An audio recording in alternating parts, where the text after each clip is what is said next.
മുഖ്യമന്ത്രിയുടെ പേഴ്സണൽ സ്റ്റാഫിലെ ജീവനക്കാരൻ ഫോണിൽ വിളിച്ച് ശല്യം ചെയ്തതായി അഞ്ചൽ സ്വദേശിനിയായ സർക്കാർ ജീവനക്കാരിയുടെ പരാതി. മുഖ്യമന്ത്രിയുടെ ഓഫീസിലെ കോൾ സെന്റർ ചുമതലയുള്ള ഗിരീഷ് കുമാറിനെതിരെയാണ് പരാതി ഉയർന്നത്. സംഭവം മാധ്യമങ്ങളിൽ ചർച്ചയായതോടെ ഗിരീഷിനെ പേഴ്സണൽ സ്റ്റാഫിൽ നിന്ന് വെള്ളിയാഴ്ച പുറത്താക്കി. മുഖ്യമന്ത്രിയുടെ സുതാര്യ കേരളം പരിപാടിയിലൂടെ പരാതി ബോധിപ്പിക്കാൻ ബന്ധപ്പെട്ട സർക്കാർ ജീവനക്കാരിയെയാണ് ഗിരീഷ് ഫോണിൽ വിളിച്ച് ശല്യം ചെയ്തത്. പരാതിയെക്കുറിച്ച് ബോധ്യപ്പെടാൻ എന്ന കാരണം പറഞ്ഞായിരുന്നു വിളി. തുടർന്ന് ഗിരീഷിന്റെ സുഹൃത്തുക്കൾക്കും പരാതിക്കാരിയുടെ നമ്പർ നൽകി അവരെ കൊണ്ടും വിളിപ്പിച്ചുവത്രേ. ഫോണിൽ നിരന്തര ശല്യമുണ്ടായതിനെ തുടർന്ന് മെയ് 25-ന് മുഖ്യമന്ത്രിക്ക് ഇമെയിൽ വഴി ഇവർ പരാതി അയച്ചു. പക്ഷേ നടപടിയുണ്ടായില്ല. വിളി പിന്നെയും തുടർന്നപ്പോഴാണ് പരാതിക്കാരി വാർത്താ ചാനലുകളെ സമീപിച്ചത്. ചാനലുകൾ വാർത്ത സംപ്രേഷണം ചെയ്തു തുടങ്ങിയപ്പോൾ മുഖ്യമന്ത്രിയുടെ ഓഫീസിൽ നിന്ന് എന്ന് പറഞ്ഞ് അടുത്ത വിളിയെത്തി. ഇത്തവണ ഭീഷണിയായിരുന്നു. പേരും സ്ഥലവും വെളിപ്പെടുത്തരുതെന്ന നിബന്ധനയിൽ ലൈവ് വാർത്തയോട് പരാതിക്കാരി സംസാരിച്ചു. നമസ്കാരം, പുനലൂർ ലൈവ് വാർത്ത എന്നാണ് വിളിക്കുന്നത്. ദൈവത്തെ എന്നെയൊന്ന് വെറുതെ വിടൂ. ഞാൻ പറഞ്ഞു ഞാൻ മടുത്തു. ഒന്ന് രണ്ട് കാര്യങ്ങളൊന്ന് ചോദിച്ചറിയാനായിരുന്നു. എല്ലാവരോടും ഞാൻ പറഞ്ഞു എനിക്ക് പേടിയാവുന്നു. ഇപ്പൊ എനിക്ക് നാട്ടിലിറങ്ങി നടക്കാൻ പറ്റാറില്ലേ. പേര് നമ്മൾ ചോദിക്കുന്നില്ല, പേര് നമ്മൾ പറയുന്നതുമില്ല. ഇത് എന്തായിരുന്നു സംഭവം? ഇത് താങ്കൾ എന്താണ് പരാതി നൽകിയത് ഈ മുഖ്യമന്ത്രിക്ക് ഇങ്ങനൊരു അവിടെ നിന്ന് ഇങ്ങനൊരു ശല്യം ഉണ്ടാവുന്നതായി സംബന്ധിച്ച്? ഞാൻ മെയ് 25-ന് ഇമെയിൽ വഴിയാണ് പരാതി നൽകിയത്.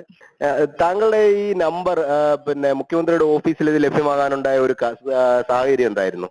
അത് എന്റെ ജോലി സംബന്ധമായ ഒരു ആവശ്യത്തിന് വേണ്ടിയിട്ട് ഞാൻ കോൾ സെന്ററിലേക്ക് വിളിക്കുകയുണ്ടായി.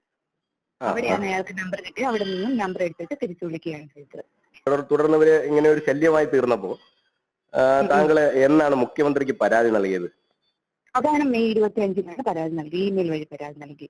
മെയ് 25-ന് പരാതി നൽകി. തുടർന്ന് എന്തെങ്കിലും അന്വേഷണം നടക്കുന്നതായോ എന്തെങ്കിലും റിപ്ലൈ താങ്കൾക്ക് കിട്ടിയിട്ടുണ്ടോ? ഈ നിമിഷം വരേക്കും ഒരു അന്വേഷണം ഉണ്ടായിട്ടില്ല.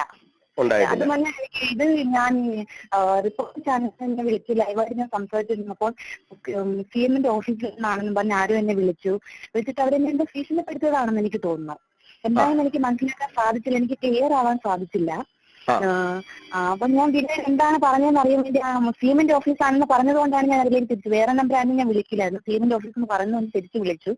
അപ്പൊ അത് ഗൾഫിലെ നമ്പറാണ്, എനിക്ക് ISD ഇല്ലാത്തതുകൊണ്ട് പോകുന്നില്ല എന്ന് പറഞ്ഞു. അതെ അതെ. ശരി. ഇത് നിരന്തരമായി ഇങ്ങനെ ശല്യം ഉണ്ടാവാറുണ്ടല്ലേ?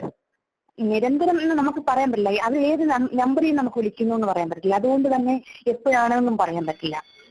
അവര് നെറ്റ് വഴിയൊക്കെ വിളിക്കാറുണ്ട്. ഇത് CM-ന്റെ ഓഫീസിൽ തന്നെയാണ് വിളിക്കുന്നതെന്ന് താങ്കൾ എങ്ങനെ ഐഡന്റിഫൈ ചെയ്തേ? കാരണം എന്റെ പേഴ്സണൽ ഡീറ്റെയിൽസ് ഞാൻ കുറെ ഈ ഗിരീഷ് കുമാറിനോട് പറഞ്ഞിരുന്നു. അത് ഞാൻ പറഞ്ഞ ഫുൾ ഡീറ്റെയിൽസ് അറിയാവുന്ന വ്യക്തികളാണ് വിളിക്കുന്നത് എനിക്ക് മനസ്സിലാക്കി. അപ്പോൾ അത് ഗിരീഷ് കുമാർ തന്നെ ഹാൻഡ് ഓവർ ചെയ്താണ് എനിക്ക് മനസ്സിലായി. CM-ന്റെ ഓഫീസിലുള്ള ഗിരീഷ് കുമാർ എന്ന് പറയുന്ന ആള് തന്നെ നമ്പർ ഹാൻഡ് ഓവർ ചെയ്തോ അല്ലെങ്കിൽ അയാൾ വിളിക്കുന്നതായി ബോധ്യപ്പെട്ടു അല്ലേ? അതെ. Okay thank you madam. News bureau, Anchal.